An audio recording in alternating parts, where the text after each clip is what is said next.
किसी ने आपकी दुकान पर बंधन कर दिया, आपका व्यापार बांध दिया, 4 दिन दुकान अच्छी चल रही है और 4 दिन बंद हो रही है, तो महाराज थोड़ी सी काली तिल्ली लेना महाराज जी, उसमें एक बमूल का कांटा लेना, काली तिल, बमूल का कांटा और किसी भी वृक्ष की 5 पत्तियां लेना महाराज, उसको लेकर अपने दुकान में, व्यापार में, या जिसको औषधि ना लग रही हो, जिसका स्वास्थ्य गड़बड़ हो रहा महाराज, उसका स्पर्श कराकर या 21 बार उस पर से उतार कर, और उतारना क्या नाम लेकर है? अवधूतेश्वर महादेव। कौन सा महादेव है? जम के बोलो जरा, अवधूतेश्वर महादेव। शिव जी का एक अवतार हुआ था, अवधूत रूप शंकर का।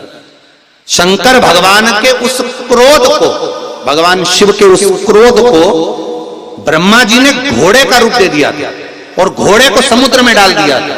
उस घोड़े से जलंधर हुआ था, फिर जलंधर का विवाह वृंदा से हुआ था। अर्थात शास्त्र कहता है कि अवधूतेश्वर महादेव का जो रूप है वो रोग का निवारण करने के लिए, व्यापार की वृद्धि को आगे बढ़ाने के लिए। आप लोगों ने कहीं कहीं देखा होगा, किसी किसी के ऑफिस में देखा होगा कि वास्तु शास्त्री कहते हैं कि दौड़ते हुए घोड़े का फोटो लगा। सुना है कि नहीं सुना? अरे बोलो तो, सुना है कि नहीं सुना? किसी वास्तु वाले के पास जाओगे ना तो वो कहेगा तुम्हारा ऑफिस अच्छा नहीं चल रहा ना, तो दौड़ते हुए घोड़े का फोटो लगा। जो घोड़े 4-5 घोड़े दौड़ रहे हैं उनका फोटो लगा। क्यों कहते हैं वो? उसका कारण क्या है? वास्तु शास्त्री ऐसा क्यों बताते हैं कि दौड़ते हुए घोड़े का फोटो? उसका शास्त्र प्रमाण शिव महापुराण करती है महाराज कि शिव का एक रूप अवधूतेश्वर है, जिसको ब्रह्मा जी ने घोड़े का रूप दे दिया और घोड़े का रूप देकर उसको समुद्र में डाल दिया, जिससे जलंधर की उत्पत्ति हुई। तो अगर मान लो, अगर प्रॉब्लम चल रही है, व्यापार में दिक्कत आ रही है, व्यवसाय में तकलीफ आ रही है, या किसी ना किसी रूप में कोई ना कोई कष्ट आपको लग रहा है, तो अवधूतेश्वर महादेव का नाम लेकर काली तिल्ली, वृक्ष की पत्ती और एक बमूल का कांटा लेकर, और आप दुकान में से उतार लो, चाहे शरीर पर से उतार लो, उसको ले जाकर किसी भी चौराहे पर उसको पटक दीजिए। चौरस्ते पर नहीं डाल सकते तो बहते हुए पानी में डाल दीजिए। बहता हुआ पानी ना मिले तो पीपल के वृक्ष के नीचे डाल दीजिए, पर उसको मकर राशि के प्रविष्ट भाव में ही डालना।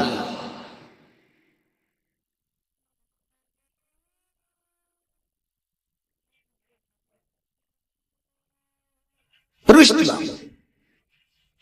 किसी व्यक्ति ने मालूम पड़े कोई भूमि पर कब्जा कर लिया और नहीं छोड़, शमी पत्र की 5 पत्तियां। कितनी पत्तियां लेना है? 5। शमी पत्र की 5 पत्ती, बेल पत्र की 11 पत्ती। मकर राशि में प्रवेश करते समय सूर्य का स्मरण करते हुए सूर्य पे से 7 बार घुमाकर भगवान शिव का नाम मंत्र लेते हुए, जो शिव महापुराण का मूल मंत्र है, श्री, बोलिए जम के, श्री शिवाय नमस्तुभ्यम। शिव महापुराण के मूल मंत्र का स्मरण कर सूर्य पर से घुमाकर शंकर भगवान के शिवलिंग पर जो समर्पित कर देता है, और चढ़ी हुई एक बेलपत्र, शमी पत्र उस स्थान पर डाल देता है जो कब्जा नहीं छोड़ रहा, महाराज 6 महीने के अंदर वो कब्जा छोड़कर भागता नजर आता है। उसको छोड़ना ही पड़ता है। सूर्य का प्रवेश, लोटा पानी, कलश, महाराज उसमें जल भर लीजिए और जल भरकर उसमें 7 दाने चने की दाल के डाल लीजिए। 7 दाने चने की दाल के डालकर उसमें थोड़ा सा कुंकू, रौली थोड़ी सी इसमें डाल लीजिए। 3 शमी पत्र, 1 बेल पत्र उस जल के अंदर डाल लीजिए महाराज, और डालकर सूर्य नारायण भगवान को दर्शन करते समय, जल छोड़ते समय उत्तर की ओर, आपके घर से जब उत्तर का जो भाग हो उस ओर जल का भाग थोड़ा सा छोड़े।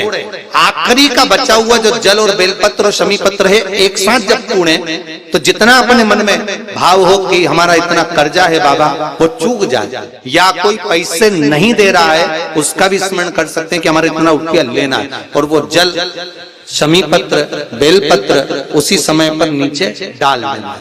उसका छींटा थोड़ा सा अपने ऊपर लेकर प्रवेश कर जाए। महाराज ज्यादा से ज्यादा 5 महीने 6 महीने कहीं ना कहीं बाबा ऐसी कृपा कर देता है, कोई सहयोग, कोई धन, कोई संपदा, कोई व्यापार ऐसा बना देता है कि पैसा हाथ में आता है और कर्जा चूक जाता है। ये बाबा ही। और एक बात का याद रखना, हमें किसी से लेकर नहीं देना कर्जा, भगवान से ये निवेदन करना है हमको कि बाबा हमको ऐसा व्यापार दे, ऐसा धन हमारा खुद का दे जिससे हम अपने पैसे से कर्जा चुका। मालूम पड़े इधर से लिया इधर दे दिया, इधर से लिया इधर दे दिया, राधे हमने इधर से लिया इधर दे दिया, इधर से लिया इधर दे दिया, तो उससे कर्जे का कोई चुकने का क्रम नहीं आता महाराज। उससे और कर्जा होगा पर चुकेगा।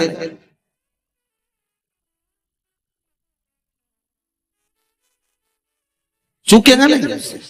हम इधर से उठाकर उधर दे रहे हैं, बस ठीक है, उधर से उठाकर उधर दे रहे हैं, तो ये चूकना नहीं, हमें प्राप्त करना। भगवान से कहो इतना हमको वैभव दे कि चूक जाए, चूके। एक पार्थिव शिवलिंग का निर्माण शमी वृक्ष के नीचे करिएगा। फिर निवेदन करूंगा, जिसको मिर्गी की बीमारी हो, मिर्गी की तकलीफ आती हो, या चक्कर आते हो, फिट की बीमारी हो, या किसी भी रूप में आप काम करते हो और आपको भन्नाटी आती हो, चक्कर आते हो, उसके लिए शिव महापुराण में, सुंदर उमा खंड में और स्कंद पुराण में, दोनों में बहुत सुंदर वर्णन करा कि एक पार्थिव शिवलिंग का निर्माण शमी के वृक्ष के नीचे कर।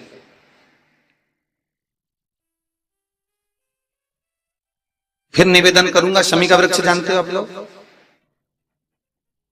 बेलपत्री के वृक्ष का जो निर्माण है वो माता पार्वती के नयन अश्रु से हुआ है। रुद्राक्ष के वृक्ष का जो निर्माण है वो शंकर भगवान के नयन अश्रु से हुआ है।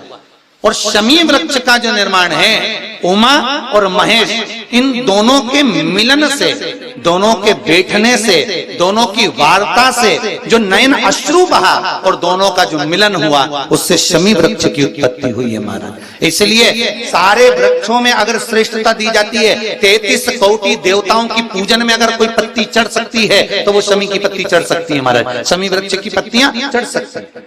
बेलपत्री तो आप दुर्गा जी को चढ़ा दोगे, शिव जी को चढ़ा दोगे, गणेश जी को चढ़ा दोगे, विष्णु जी को चढ़ा दोगे, ब्रह्मा को नहीं चढ़ती बेलपत्र। तो बाकी की जैसे दुर्वा का रहता है, दुर्वा किन किन देवताओं को चढ़ती है, तो उसी तरह शमी पत्र की पत्तियां किसी भी देवी देवता को, किसी भी ग्रह देवता को आप समर्पित कर सकते, उसको स्वीकार। पर एक बात याद रखना, जब शमी पत्र की पत्तियां आप समर्पित करें तो शमी पत्र की डाली समर्पित नहीं होना चाहिए। जैसे एक यहां पर रखी होगी, कुछ माताओं ने आज चढ़ाई शमी पत्र का हाथ,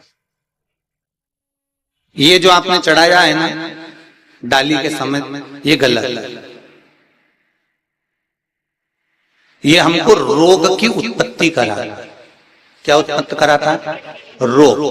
जैसे अगर डाली के समेत शमी पत्र हम अगर शंकर जी को चढ़ा देते हैं या किसी भी देवता को चढ़ा देते हैं, उससे हमारे कमर में, घुटने में, पीठ में, सिर में दर्द 15 दिन के बाद में चालू होना प्रारंभ हो जाता है। धीरे धीरे धीरे धीरे धीरे धीरे वो दर्द चालू होता है। इसलिए शमी पत्र का एक नियम है कि उसकी पत्ती को तोड़ा जाए, पेड़ से उसकी पत्तियों को तोड़कर फिर भगवान को समर्पित करो।